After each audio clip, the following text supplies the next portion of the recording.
Speaker, the Governor of the State of Kansas. Mr.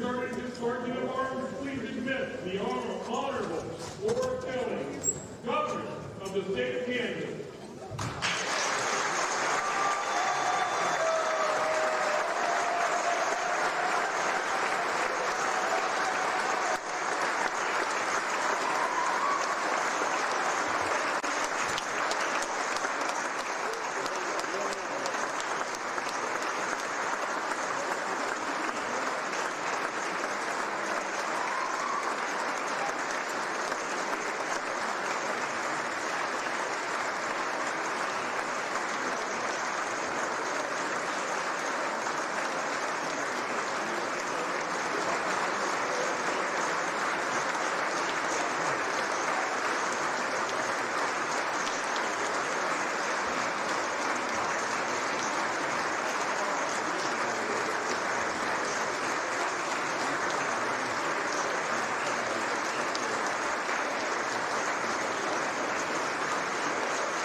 So before I begin tonight, I want to apologize to all the KU basketball fans. I'm fully aware that the game just started at 6, and Majority Leader Croft, I understand that you're an alum of the losing team tonight. Okay, very good. So, at any rate, Mr. Speaker, Mr. President, Madam Chief Justice, and the entire Kansas Supreme Court, members of my cabinet, leaders of the Kansas tribes, and all the constitutional officers and legislators assembled tonight, it is an honor to speak with you. It's also my honor to welcome Lieutenant Governor David Tolan, along with his family, his wife Beth, and their children Caroline and William.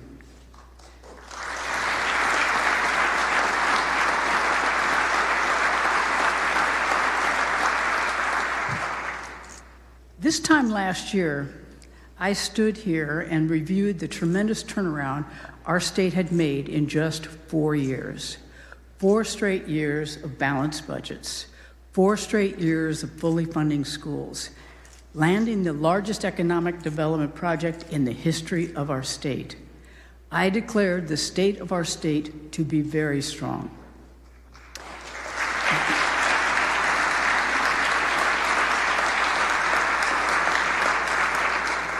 And while achieving excellence is hard, sustaining that excellence is even harder. Yet that's exactly what we've done together. Last year, Kansas attracted more business investment per capita than any other state in the country. This year, Kansas is #1 again.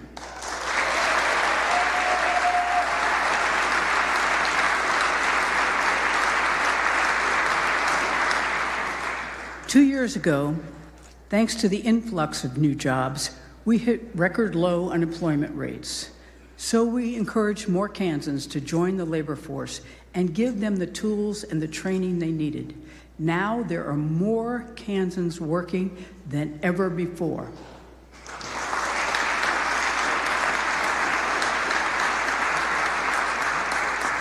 And I believe he's in the gallery. It is one of our newest Kansas workers.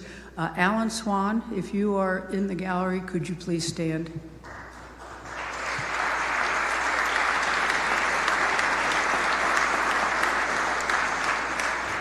Alan is the president of Panasonic Energy of North America. Thank you so much for being here.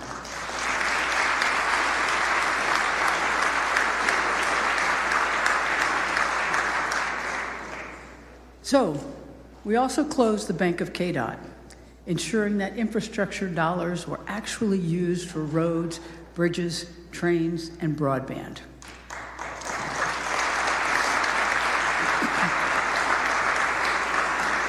This year alone, my administration worked on 450 infrastructure projects, and we connected another 9,000 homes and businesses to high-speed internet. We made record investments to repair our foster care system, keep families together, and improve mental health access. And that work has paid off. Today, there are fewer children entering our foster care system than at any point in our state's recorded history.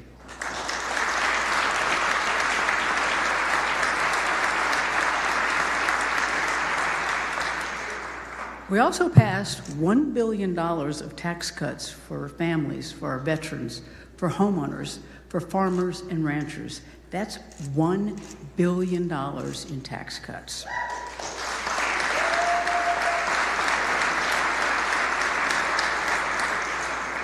Just last week, we saw the food tax reduced again, putting an additional $150 million back into the pockets of Kansans. Before we know it, the food tax won't exist at all. In 2025, or perhaps even sooner, it will be totally axed, gone, never to be levied again.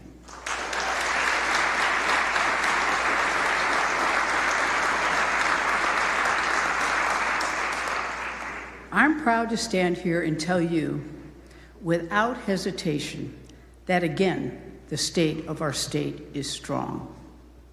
But I'm also here to tell you that we're not going to stop here. We're going to keep making it stronger.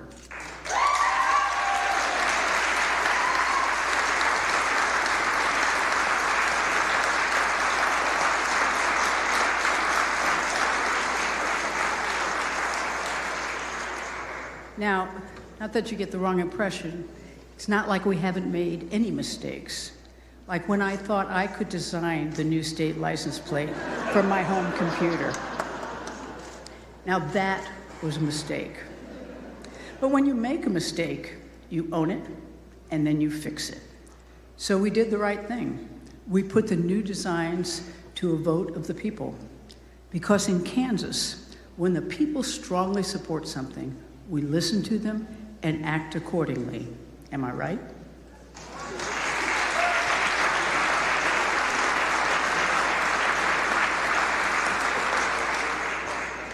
So please hold that thought, because I'm going to come back to it in a few minutes. By listening to Kansans, by prioritizing fiscal responsibility and steady governance, we've built a solid foundation for our state. Now, we're positioned to look ahead to the future, to stop worrying about each monthly revenue report, and instead to dream big about the next year, the next decade, the next century.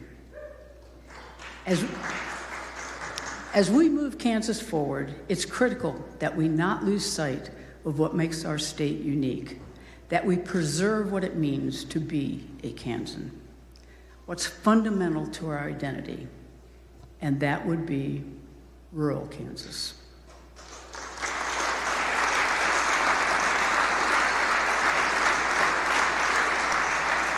Kansas is, at its heart, a small town kind of state.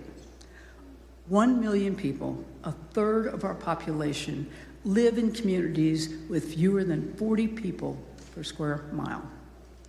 The people who work in our state's most important industry don't wear suits. They wear boots and jeans. We pride ourselves on being salt of the earth people who work hard, but who always take time to look after our neighbors. That's not to say that our more urban centers aren't important. Of course they are. But in so many ways, they depend upon our rural areas. They depend upon the crops grown in western Kansas, the energy produced in central Kansas, the tourism on hunting grounds in southeast Kansas. When rural Kansans are doing well, all Kansans do well.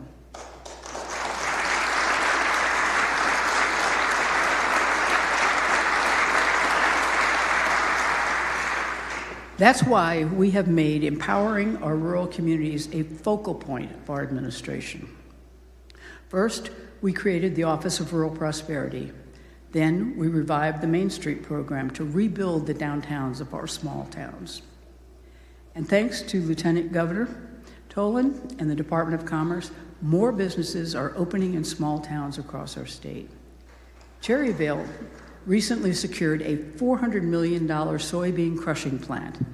Near Colby, McCarty Family Farms will be cutting the ribbon on their dairy plant this spring. And in Wathena, Summit Truck Bodies will soon finish its facility expansion. But we know we still have many more issues to address. Small towns struggle to attract the workers they need. Safe, affordable housing is hard to come by, while property taxes continue to climb. Too many of our kids and our grandkids move away from home in search of better opportunities. And tragically, we're losing too many of our farmers and ranchers to suicide. Many of you know this. Like me, you're talking every day with Kansans all over the state who are worried about the future. That future, the future of rural Kansas, is what I want to address this evening. Because as strong as we are as a state overall, if we're going to reach new heights, we can't just support growth in Overland Park, in Wichita, and in Lawrence. Garden City, Independence, and Goodland need our attention too. Tonight, I want to talk about 5 of the challenges facing rural communities and what we, I as governor, you as the legislature, can do to address them. These are not only my priorities for this upcoming session, but for the rest of my time in office. 5 areas in which we can create a better future for rural Kansas and thus for our state as a whole. Let's start with healthcare. Simply put, our rural hospitals are not doing well.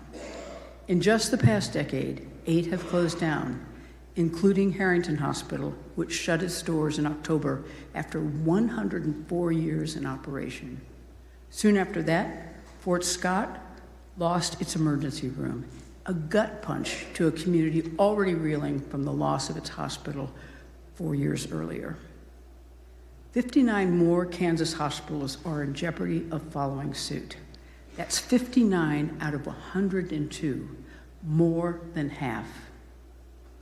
Because so many of our hospitals are hanging on by a thread, they're forced to increase costs for patients, to lay off essential healthcare workers, to stop offering important services. And then often, counties resort to raising property taxes in a last-ditch effort to keep their hospitals afloat. And when that fails, Kansans must drive longer and longer distances for basic care. So much of the problem boils down to one thing. Far too many Kansans don't have health insurance. In particular, working Kansans who don't have employer-based insurance, but who make too much money to qualify for our current Medicaid program. These are Kansans who work at the local hair salon or barber shop, who care for your elderly parent at the nursing home, who watch your kids so you can work. Now remember when I was talking about license plates and what I said about listening to Kansans when they strongly support something? Like when over 70% support something? If you listen, you know we're talking about the vast majority of Kansans who want Medicaid expansion.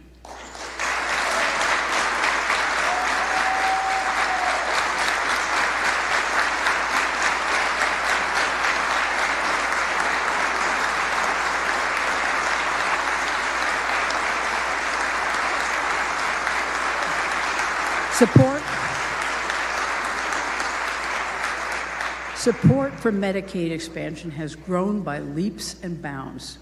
We've seen leaders in communities like Hayes and Russell, sheriffs and faith leaders, farmers and ranchers, and a cross-section of business leaders jump on the bandwagon. But I've also heard the opposition's concerns about the cost and about the fairness. Last month, I proposed a bill that was crafted with their concerns in mind, the Cutting Healthcare Costs for All Kansans Act. For those of you who worried that Medicaid expansion will allow able-bodied adults to scam the system, the bill includes a work requirement with common sense exemptions for veterans, caregivers, students, and people with medical conditions. For those concerned that county jails have been shouldering the cost for medical care for inmates, this ensures that they can instead put that money towards public safety. And for those concerned about cost, it's revenue neutral. It comes at no additional cost to taxpayers. Once again, health care coverage for 150,000 Kansans, cost savings for most everyone, we protect our rural hospitals, and Kansas taxpayers pay nothing extra. That's a deal just about anyone would take.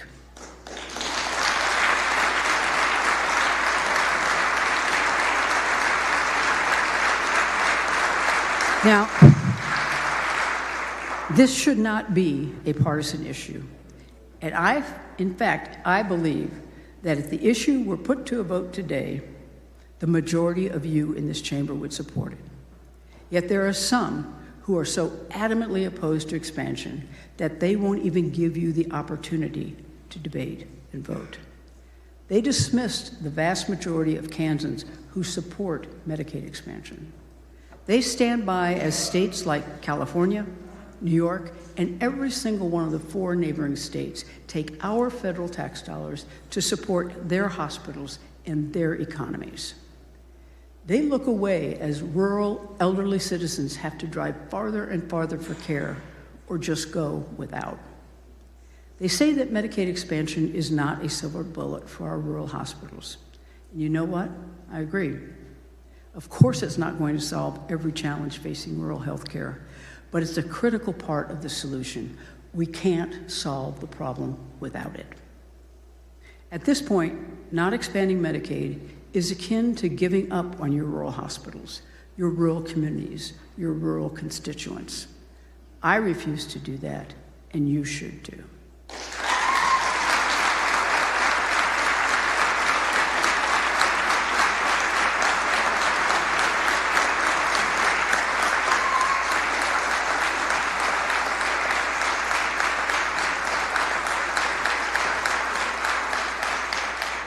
The Cutting Healthcare Costs for All Kansans Act will be introduced in both chambers next week. Let's stop ignoring our constituents and give this bill a hearing by Kansas Day.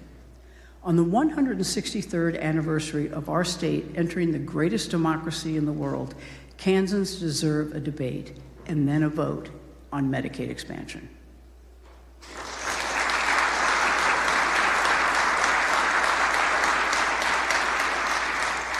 Okay, so we've dealt with rural health care.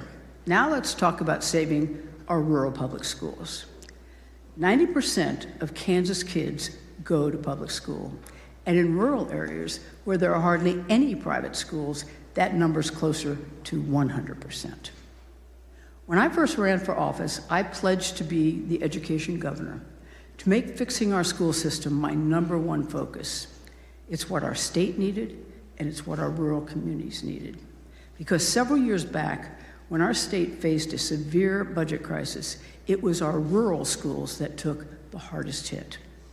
I'm proud now to report that this past year, my 5th year in office, was also the 5th straight year we came together as Republicans and Democrats to fully fund our public schools.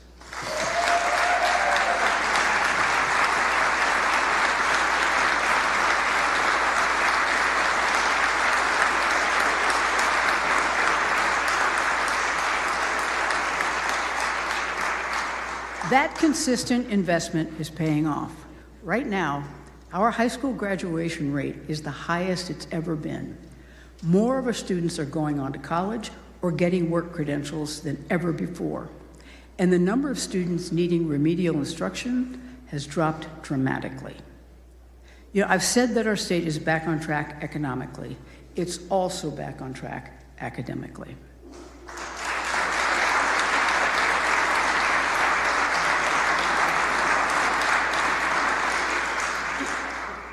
Yet some of us want to turn back to reverse the progress that we've made by diverting public education dollars to private schools or flat out stripping rural schools of the funds they need to stay open. So tonight, let me be crystal clear. I will not let that happen.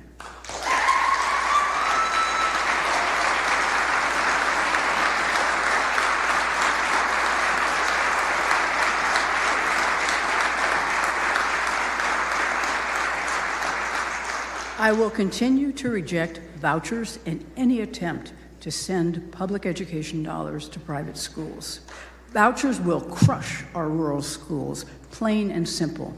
Our teachers don't support vouchers, our local officials don't support vouchers, and Kansans don't support vouchers.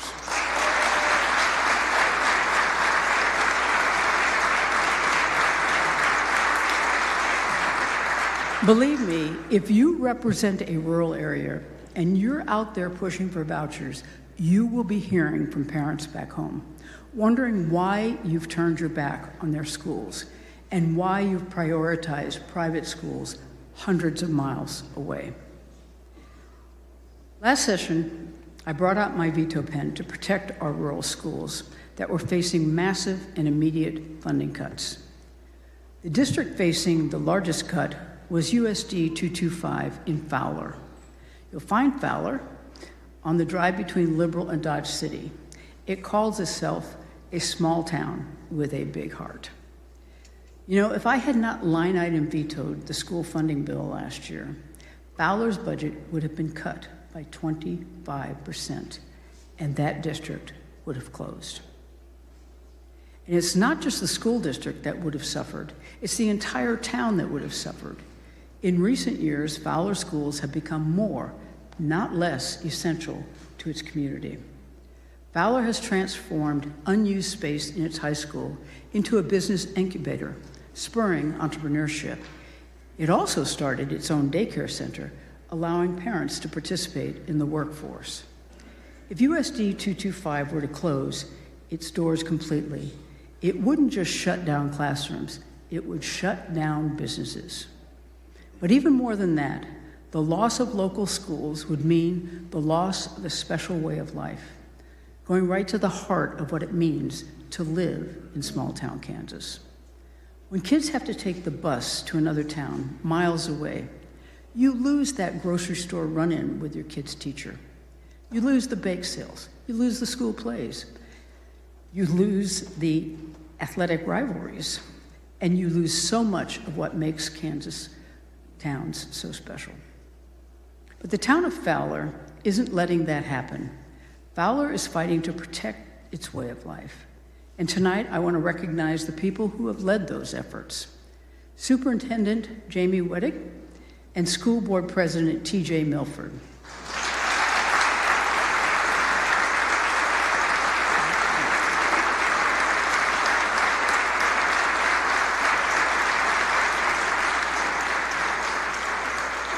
TJ and Jamie, like so many other educators across Kansas, are fighting for our rural schools, fighting for their communities, and we must join them in that fight. That's why, for the 6th year in a row, my budget will fully fund Kansas schools.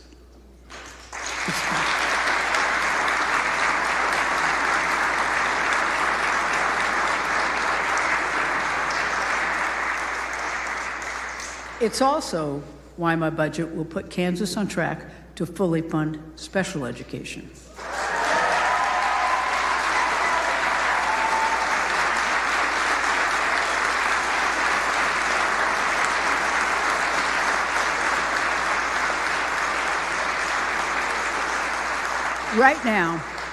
Right now, because we're not funding special education at the statutorily required amount, schools end up diverting funds from other areas, impacting students across the board. The idea that any Kansas school wouldn't have the resources to educate students with special needs, that should be deeply upsetting to all of us. So let's do something about it. Our schools must be able to educate all of our children. That also means our very youngest children. We can't wait until kindergarten to start setting our kids up for a strong future. Children's experiences from birth to 5 determine the trajectory of their entire lives, from social development to academic achievement to career success. And that is why I am so focused on early childhood. In my budget tomorrow, I'll be proposing the largest single-year investment ever made in our state's early childhood system.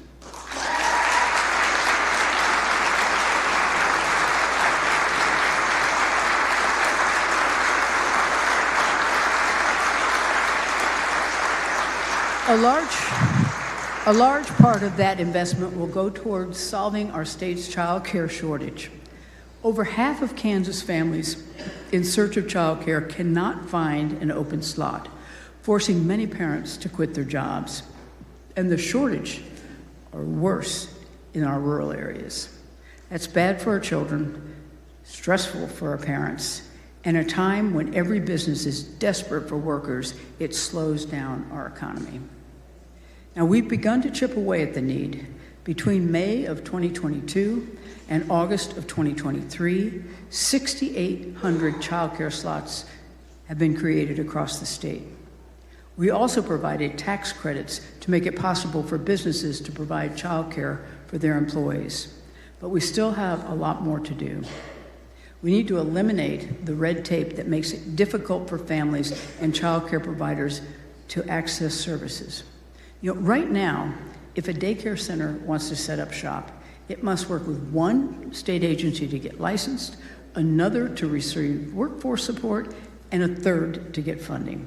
There are too many barriers, too many portals, too much hassle. We need to fix it.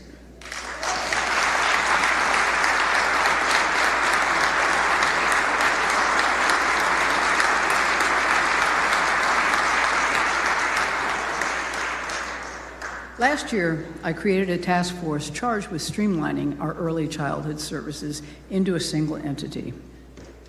The task force met throughout the year and presented their recommendations last month. Tonight, I'm building on their plan and calling for all early childhood services to be put under one roof, the Office of Early Childhood. Soon, I'll be putting forward a bill to consolidate those services, creating a one-stop shop for young families, for child care providers, and for our businesses.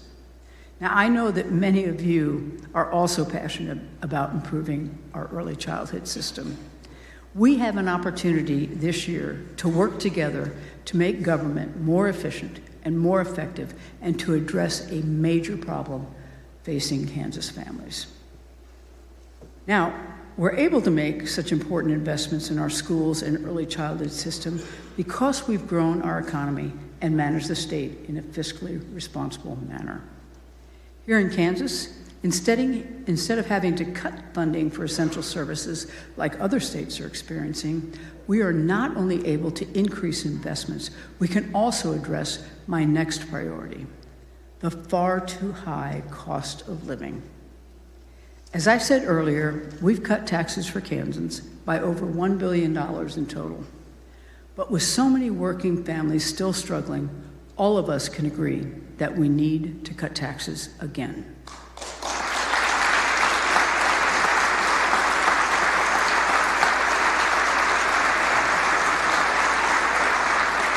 We must get that money back into Kansans' pockets, and we will, in a fiscally responsible and targeted way, in a way that doesn't threaten progress on all of the other issues Kansans care about: our schools, and our roads, foster care, and public safety.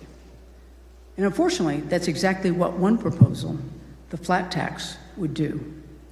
Now, the flat tax came up last year. I expect it will come up again this year, despite the fact that it only benefits the super wealthy while doing little to nothing for working middle-class Kansans.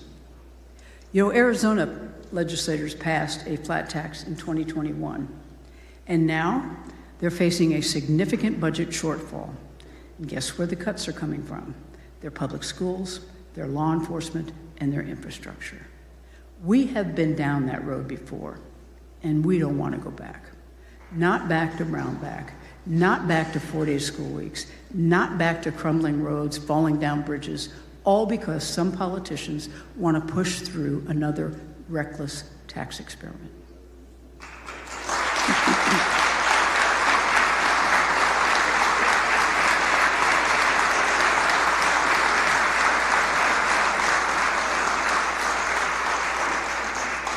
On Monday, I joined Republican and Democrat legislators to propose a responsible, comprehensive, and affordable plan that benefits every Kansan. It starts by doing what we should have done in the first place: completely eliminate the grocery tax on food. No waiting until 2025. We owe it to Kansans to do it now.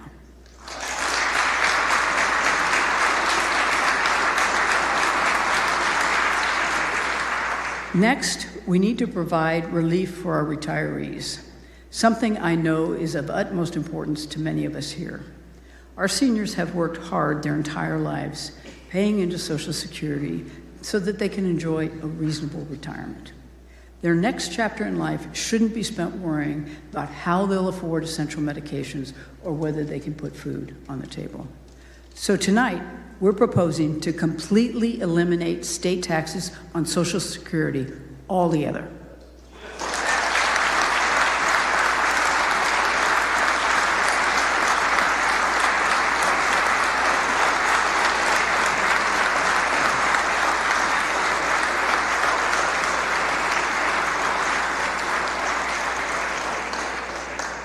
But even more than Social Security tax, the tax hurting our seniors most is property tax.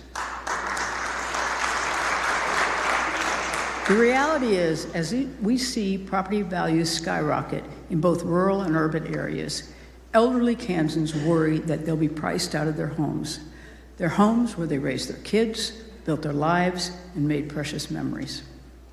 That's exactly what's happening in Iola. Mary Kay and David Hurd have lived there for nearly their entire lives, running the local Western auto store and raising their 3 kids. They retired in 2009, but they remain committed members of the community, supporting small businesses and their local hospital. But despite their work, they've watched as Iola's population has slowly declined, in part because their neighbors and friends are being overwhelmed by property taxes. To grow our population in rural areas, we can't drive away the very families who sustain our communities. That's why I'm calling on the legislature to raise the residential statewide property tax exemption from $42,000 a year to $100,000.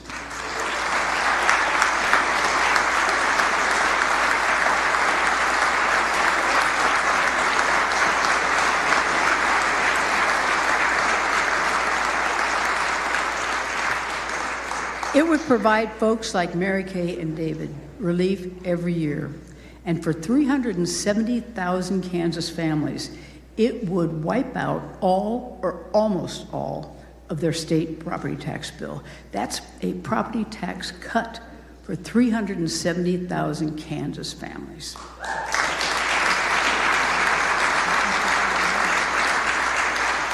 So, Mary Kay and David are here with us tonight. Would you both please stand to be recognized, representing the thousands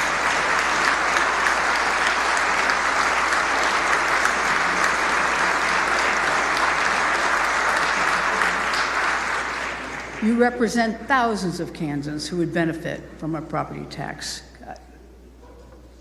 I said the plan was comprehensive, and it is.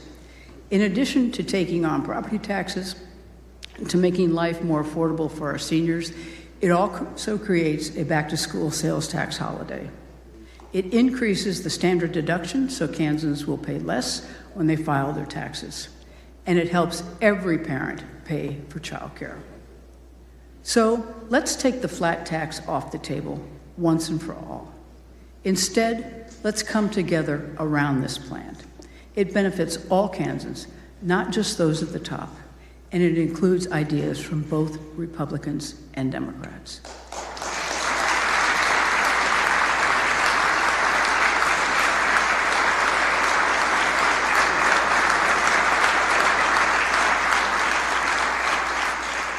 And most importantly, it doesn't threaten the progress on all of the other issues Kansans care about. So let's get this done.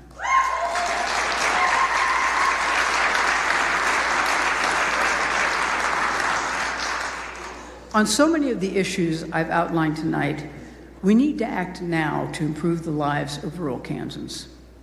But the final challenge I want to address tonight is longer term, and it's one that threatens the viability of our agriculture industry and our entire economy, and that's our water crisis.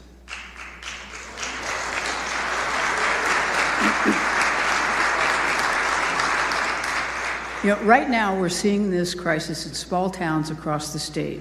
Recently in southeast Kansas, Caney had to close schools on Fridays and shut down public restrooms because of ancient leaking pipes. Meanwhile, parts of western Kansas have already seen wells dry up, and estimates show that others have less than 25 years to go. Think about that. Our next generation of Kansans could be left with no usable water. For too long, our state's leaders have not been good stewards of our natural resources. That must end now. The challenge of preserving our water quality and quantity illustrates what I said earlier, that an existential issue for rural Kansas is an existential issue for our entire state. My goal for the rest of my term is to put Kansas on the path to resolving this crisis. Thankfully, by working together, we've already made some progress. Last year, the legislature passed a bipartisan bill that created a framework to ensure every community in Kansas is planning for the future. In addition to fully funding the state water plan for the second year in a row, we invested in an historic $35 million for each of the next 5 years to deal with our water issues. And we're paying off water infrastructure debt early, giving us even additional dollars to resolve the crisis. It's crucial that we build on that progress and empower even more stakeholders to take action. The good news is that we're in a better position than ever before to do that. My budget proposal tomorrow will fully fund the state water plan for the third year in a row.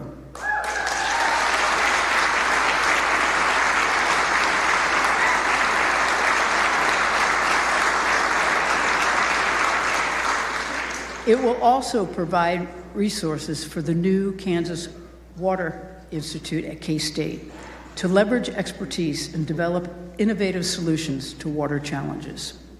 And it will provide additional resources to help farmers and ranchers implement water-saving practices. Those practices are gaining momentum throughout the state. More and more, Kansans are recognizing that we don't have to choose between conserving water and growing our economy, that one is essential to the other. That includes Kansans like Mitch Ballman, a fourth-generation farmer from Hoxie. His father started Groundwater Management District 4 in the 1970s, recognizing even back then the need to safeguard our water. From father to son, they've worked with other farmers in the area to, as Mitch puts it, change the mentality and the culture around water conservation. He got together with some of his friends from church and from the neighborhood to start a local enhanced management area, or as we know it, a LEMA, to encourage other producers to do more with less water. It wasn't easy. It took 5 years. Over those years, they held numerous public hearings, worked with customers, and partnered with the legislature to change statutes. But they've shown that despite what many people believe, water is not an intractable issue. Sustainability is possible. Their LEMA has shown a nearly 30% reduction in water use, all while producers saved money and met their production goals. They are a model for other communities across the state, showing that coordinated collective action on water conservation is good for our pocketbooks and for our long-term economy. Mitch and his wife Lola are here tonight. They would stand to be recognized.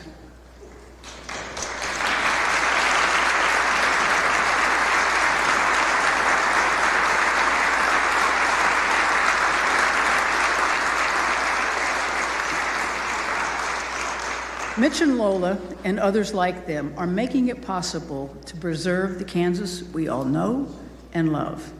We owe it to ourselves, our children, and every future generation in Kansas to follow their lead and act now before it's too late. I've spent a lot of time tonight talking about rural Kansas, asking big questions about its future. We need to take those challenges head on, not just because it's a good thing to do for individual rural communities, but because without those rural communities, we lose who we are as a state. Thankfully, there's a good reason to be optimistic about the future. Last month, the U.S. Department of Agriculture released a study showing that the population of rural areas is increasing for the first time in a decade. In fact, Parts of rural Kansas are now growing 8 times faster than the national average.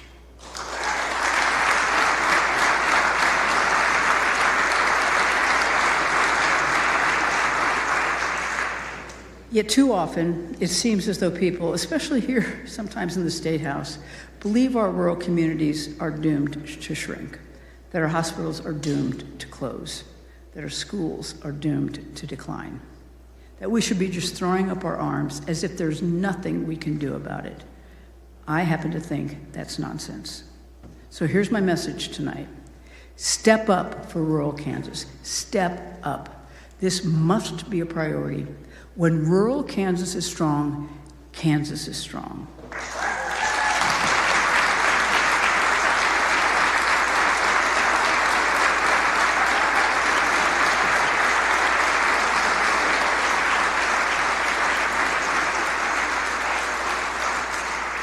Now, maybe that's something folks aren't used to hearing from a Democrat. But I didn't get here yesterday.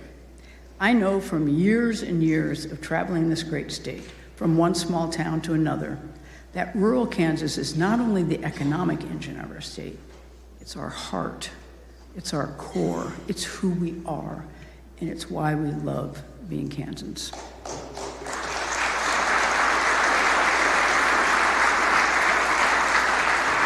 You know, right now, we are in a position of strength. We're debating how to responsibly spend the surplus we have, not how to fill in the gaps. Think of how far we've come in the last 5 years. And we got here by working together. And we'll only succeed in building a brighter future, not just for rural Kansas, but for every corner of our state, by continuing to work together. Now, many of you have been fighting this fight for years, and you've got the battle scars to show for it. I encourage you to remember the words of that great Kansan, Ted Lasso, who said, "You know what the happiest animal on earth is? It's a goldfish. You know why? It's got a 10-second memory. So let's be a goldfish. Let's all of us be goldfish and not let the divisions of the past prevent us from doing right by Kansans for the future." We have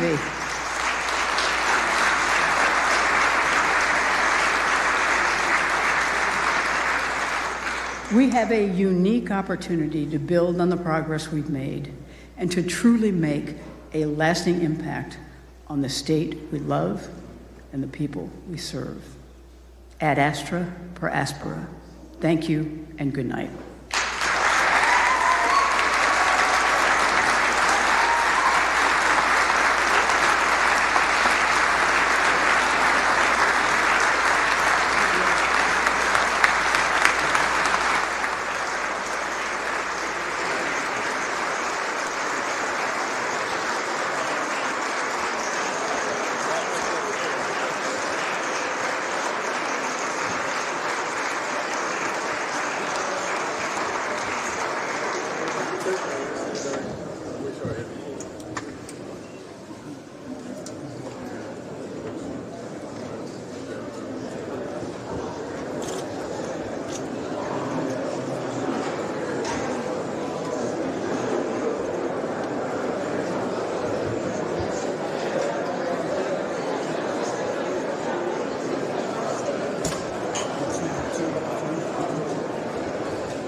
From America's inception up until recent history, many leaders of our country, regardless of political party, have placed more faith in the people and providence than they did in big government. President John F. Kennedy famously said in his inaugural address, "Ask not what your country can do for you, ask what you can do for your country." 28 years later, President Ronald Reagan said, "As government expands, liberty contracts." Generations of leaders understood it as impossible for a government to solve every problem, and in fact, it often makes matters worse. Kansans have taught me that they would like government to do fewer things, but do those things better. Sadly, Too many of today's leaders, like President Biden, taking a vastly different approach, spending tax dollars to unnecessarily grow government with little focus on actual results or the future financial burden on our children. Many of Governor Kelly's proposals mirror Joe Biden's extreme approach, spending money rather than cutting taxes for our families, all while chipping away at freedom, personal responsibility, and public safety. She wants billions in new state and federal spending to increase welfare for able-bodied working-age people in the form of Medicaid expansion. She proposed creating a big new state agency to put government smack dab in the middle of child care, after vetoing a reform bill just last year that would have cut government red tape and given parents more child care options. And last year, Governor Kelly even vetoed a bill to ban human smuggling in Kansas, despite President Biden's border security failure that makes our families less safe.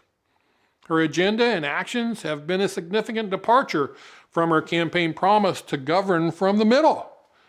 Last session, Kansas Republicans led the effort to put more dollars back in the hands of Kansas families by immediately axing the food sales tax to zero, lowering income taxes across the board, and holding down property taxes.